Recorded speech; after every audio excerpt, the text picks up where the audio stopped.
Tonight on the Bayou Breakdown, Jalen Milroe and the Crimson Tide run all over LSU in a rain-soaked matchup in Death Valley. Men's basketball battles through a tough Alabama State roster, and an LSU club sports team is gaining new popularity. All this and more, the Bayou Breakdown kicks off right now.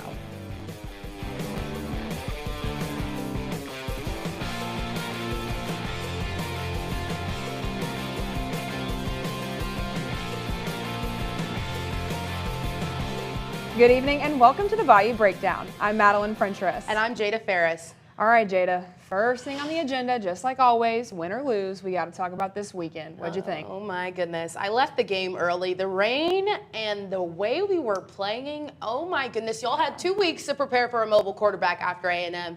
And then you just let them literally run all over you. Yeah. 72-yard touchdown. Are you kidding me? Worse than last year, too. Oh my goodness. Jalen Milroe put on a show against us. He was putting on that Jalen Milroe masterclass. That was that Heisman performance that fans were looking for from him.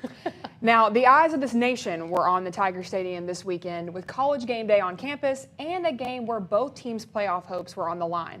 At the end of the day, though, it wasn't the experience Tiger fans were expecting. LSU versus Alabama. Primetime SEC battle.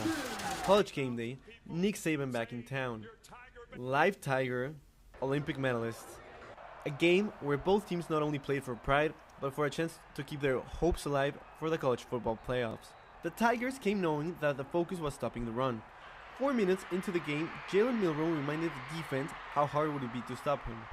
A 50-yard kick return by Savion Thomas, followed by a 45-yard rush by freshman Caden Durham, put LSU in a position to respond. After 3 plays, they ended up settling for a field goal. Alabama's offense carried the momentum, wearing off LSU's defense on a 7-minute, 75-yard drive to finish off with a rushing touchdown. LSU would answer with another field goal. After that, Death Valley, where opponents' dreams come to die, would become Death Valley, where LSU's playoff hopes come to die. The Tigers' defense couldn't stop Jalen Milroe, having a career-best performance, scoring 4 touchdowns and rushing for 185 yards.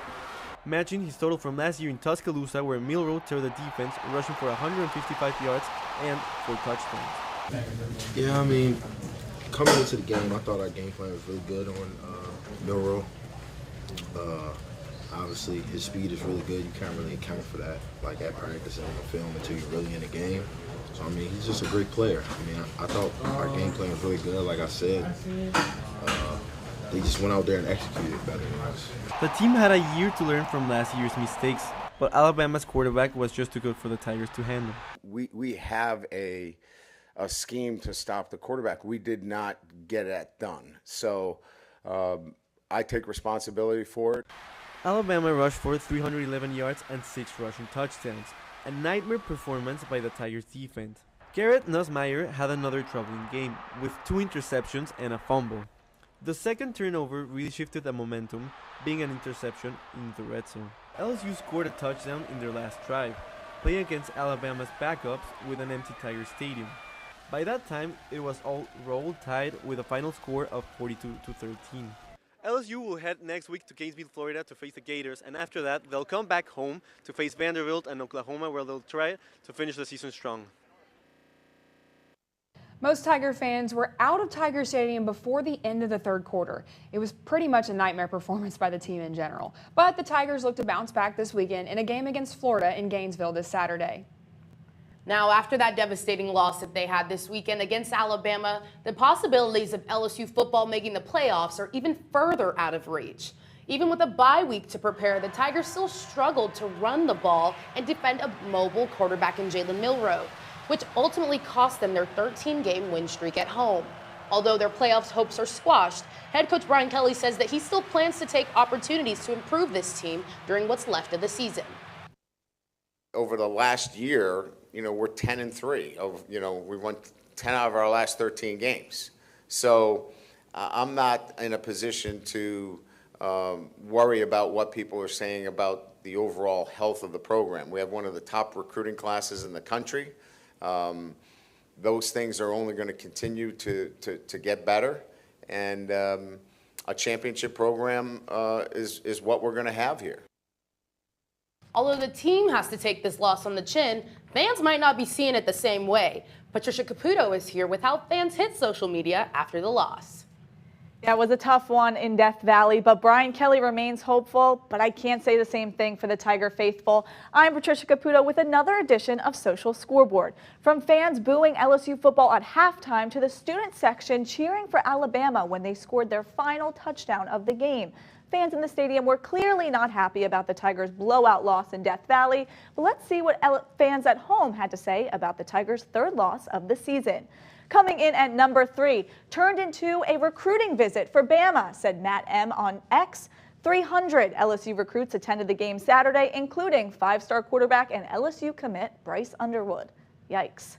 Coming in at number 2, let me know when next season starts. Tired of my Saturdays being ruined this year, said JT Chan on X. Now, he's not wrong. At least once a week, I tell myself to quit watching sports entirely and enjoy the finer, more peaceful things in life, like classical music, poetry, and maybe even contemporary art. But every week, I choose to be delusional. Kind of like Fat Mr. Met, who was confident LSU would have won if they only had a little bit more time. At number 1, he says, Alabama is lucky. There wasn't another quarter remaining. We had them right where we wanted them. Just ran out of time. Now look, this guy is a Mets fan, a Giants fan, and an LSU fan. I'll cut him a little bit of slack on this statement. He's clearly been through a lot this year. Well, that about wraps it up for Social Scoreboard. Back to you all at the desk. Thanks, Trish. Aside from the LSU game, it was another exciting week of SEC football and another week of teams fighting for their lives in a stacked Southeastern Conference. Now, first up, we got a rainy afternoon in Oxford as Ole Miss looked to keep their CFP hopes alive against the Georgia Bulldogs. Now, Georgia's going to strike first here. We have Carson Beck handing it off to Nate Frazier. That would be the only touchdown they'd scored the entire game, though.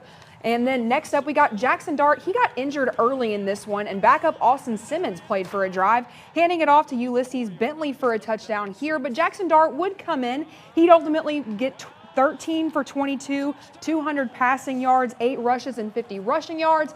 And Carson Beck on the other side, more interception troubles there. And the Ole Miss defense was really the story of this game. They were racking up the stats like infinity stones. I mean, they had 5 sacks, 9 tackles for loss, 2 fumbles recovered, and an interception. Ole Miss would ultimately win this one 28-10, and the fans storming the field very excited, as you can see here on the screen. Jada, what else do we got? Now, we have some old Big 8 rivals rekindling an old flame in the SEC as Oklahoma and Missouri look to build on this momentum as they finish the season strong. It was a bit of a sleepy start, OU finishing the half, leading 9-3, but this game would end up being absolutely crazy. Mizzou takes control with 2 touchdowns, but OU has a tricky game here, and you have quarterback Jackson Arnold catching a touchdown pass. Look at him run down that sideline. You see that? But Drew Pine, really gutsy performance in place of Brady Cook. He's 14 for 27, has 143 yards and 3 touchdowns. And then you have Theo Wise here, 4 catches, 70 yards, and 2 touchdowns. Now, Oklahoma, they had it for a minute, and then Mizzou just continues to put the ball in the air, and somehow somebody's always found in the end zone.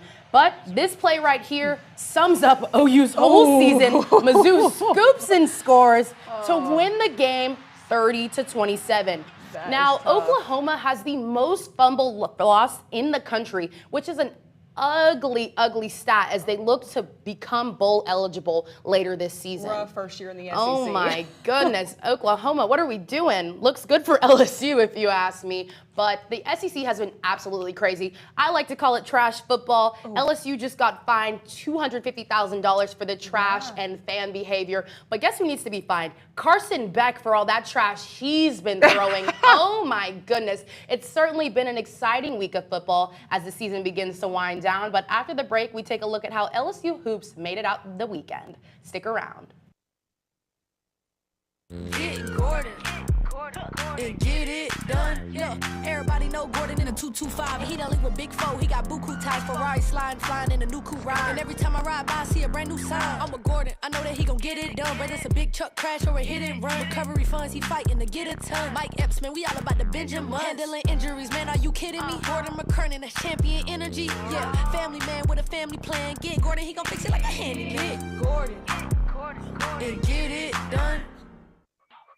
Raising Cane's invites you to grab life by the chicken fingers. So get out there. Be you. Do you. Embrace whatever makes you, you. All while enjoying Raising Cane's hand-battered cooked-to-order chicken fingers, crispy crinkle-cut fries, buttery Texas toast, and that secret recipe cane sauce that makes everything that much better. So go on, savor the day. Raising Cane's chicken fingers, one love. You feel bad? Yes. Oh no, I don't feel bad. This is the The Purple Room podcast is back.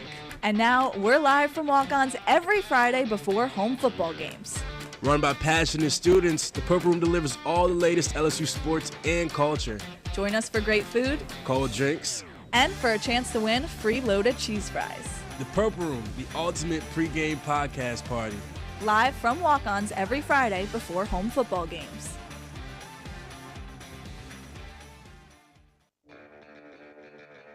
Are home problems turning your life upside down? Trust Southern Air Cooling, Heating, Plumbing, and Electrical to save the day. From electrical issues to keeping you comfortable, plumbing repairs, and even generators, we do it all. Southern Air Cooling, Heating, Plumbing, and Electrical, your one-stop solution for electrical, AC, plumbing, and generators. If you need us to save the day for you, call or visit us online at southernairbr.com. Welcome back to the Bayou Breakdown. I'm Gia Picarella. It was a gritty showdown between LSU men's basketball and Alabama State, but the Tigers leaned into the chaos and turned fouls into free throws. LSU Tigers played a hard-fought game against the Alabama State Hornets, and at times, both sides were a little too aggressive. LSU had 23 personal fouls, and Alabama State had 21. Despite the fact that incessant fouling usually hurts a team's success in the game, it was going both ways, and LSU capitalized off of it. The Tigers shot 76% from the free throw line, and Coach Mac McMahon touched on the importance of this. Got them into some foul trouble, but what it also allowed us to do when we started making them, it enabled us to set our full court defense. And so there in the second half, we were able to be a lot more disruptive defensively because we saw the ball go through the net some. A star player in the first half was Jai Bailey. He led the team in points, rebounds, and assists, until Cam Carter passed him up with 21 points and Jordan Sears with 5 assists in the second half. This is Bailey's first year at LSU. He transferred from Richmond, and he believes his role on the Tigers is much like it was when he was at Richmond. I think I'm perhaps similar to the same role I did at Richmond, just being that glue guy. That's literally a part of my game, just trying to do whatever on the court that's going to help the team, just trying to make an impact. And I feel like every team needs that, so I really adapted to my role well, I feel like. As far as the second half, Cam Carter and Jordan Sears showed out. Cam Carter led the team in scoring with 21 points, and only 3 of those points came from the first half. Sears is well known for his three-point shooting, but tonight he changed it up and he showed us his skills in the paint. Both players are great assets on the team, and Sears touched on what led to Carter being so dominant in the second half. Sometimes I feel like we both too hard on each other. So we there for each other, to pick each other up, and I feel like that's what happened. I went to him, I just said, stay to your work, stay true to your work, and I feel like he loosened up and, kind of came and started hooping how I know he could, how we know he could. So throughout the whole game, the score was pretty close, and the time LSU and Alabama State spent in the lead was nearly even. LSU had 25 turnovers, and cutting this number down throughout the season would definitely help further their success during regular season play. Although the LSU football team was unable to win against Alabama, LSU fans can find a little reassurance in the fact that the LSU men's basketball team beat Alabama State. Now back to the desk. Thanks, Gia. At LSU, smaller club teams can often get overlooked. But one LSU club team is taking the momentum from the 2024 Olympics and paving the way for the years to come. This is a rugby ball, and this is the LSU Women's Rugby Club. Rugby takes many countries like Australia, England, and South Africa by storm, but is lesser known in the States.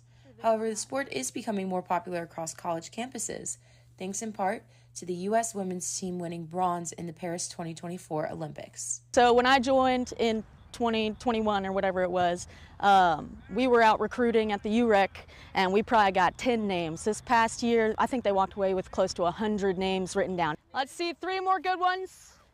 The team practices for 6 hours a week preparing for their games. They run countless drills, plays, and exercises hoping to perfect the veterans' craft and show the rookies the ropes. Everybody usually comes in with very little knowledge about rugby, so we have to catch them up to speed.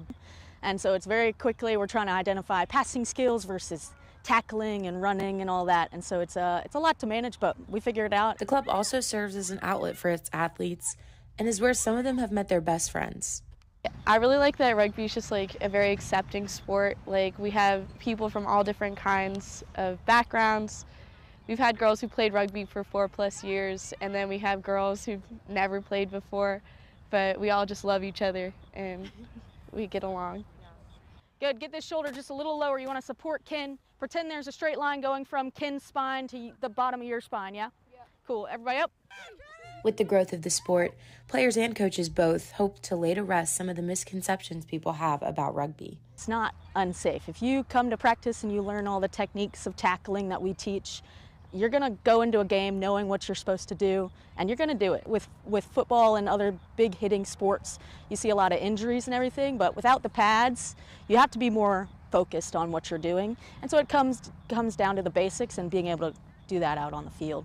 I think the biggest misconception is that you have to be a certain kind of athlete or person. I feel like it brings something out of you that like you don't expect, and it surprises you to like be able to like go out on the field and be full contact and like give it everything you have. The LSU Women's Rugby Club continues to strive to generate interest with the sport for many years to come. I'm Olivia Drawdy for Tiger TV Sports. Thanks, Olivia. Stick with us because after the break, we'll be back to talk about some fantasy football players that balled out in Week 10. Get Gordon and get it done. Yeah, everybody know Gordon in a 225. He done link with Big Foe. He got buku ties, Ferrari flying in a new coupe ride. And every time I ride by, I see a brand new sign. I'm a Gordon. I know that he gon' get it done. Whether it's a big truck crash or a hit and run, recovery funds he fighting to get a ton. Mike Epps, man, we all about the Benjamin. Handling injuries, man, are you kidding me? Gordon McKernan, that's champion energy. Yeah, family man with a family plan. Get Gordon, he gon' fix it like a handyman. Get Gordon and get it done. Raising Cane's invites you to grab life by the chicken fingers. So get out there. Be you. Do you. Embrace whatever makes you, you. All while enjoying Raising Cane's hand-battered cooked-to-order chicken fingers, crispy crinkle-cut fries, buttery Texas toast, and that secret recipe cane sauce that makes everything that much better. So go on. Savor the day. Raising Cane's chicken fingers. One love. Feel bad? Yes. Oh no, I don't feel bad. This is The Purple Room podcast is back, and now we're live from walk-ons every Friday before home football games. Run by passionate students, the Purple Room delivers all the latest LSU sports and culture.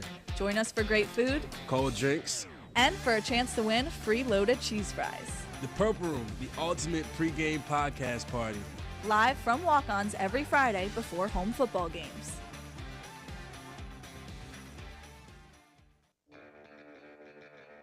Are home problems turning your life upside down? Trust Southern Air Cooling, Heating, Plumbing, and Electrical to save the day. From electrical issues to keeping you comfortable, plumbing repairs, and even generators, we do it all. Southern Air Cooling, Heating, Plumbing, and Electrical, your one-stop solution for electrical, AC, plumbing, and generators. If you need us to save the day for you, call or visit us online at southernairbr.com. Welcome back to the Bayou Breakdown. We've hit Week 10 of the NFL season, and it can't go without saying that you may have found some matchup winners in fantasy this week. First up, we got everybody's favorite Golden Boy Joe Burrow. He was 34 for 56, had 428 yards, 4 touchdowns, and 33.7 fantasy points. I mean, and it kind of helps, when you've got a wide receiver in Jamar Chase, who also had a fantastic fantasy week. He had 11 catches, 264 yards, 3 touchdowns, and nearly 50 fantasy points this week. I mean, Jamar Chase owners in fantasy went off. They definitely all won their matchups. But ultimately, the Bengals did lose to the Ravens. Next up, we got Marquez Valdes-Scantling, Jada. He had 3 catches, 109 yards, 2 touchdowns, and 24.4 points in fantasy. And then, on Atlanta, we have Bijan Robinson, 144 yards, 2 touchdowns, and coming in right under 28 fantasy points at 27.9 points. The Saints win this one 20-17. Well, that's all we have for tonight. I'm Madeline Frentress. And I'm Jada Ferris. Happy Veterans Day and have a great night, Tigers.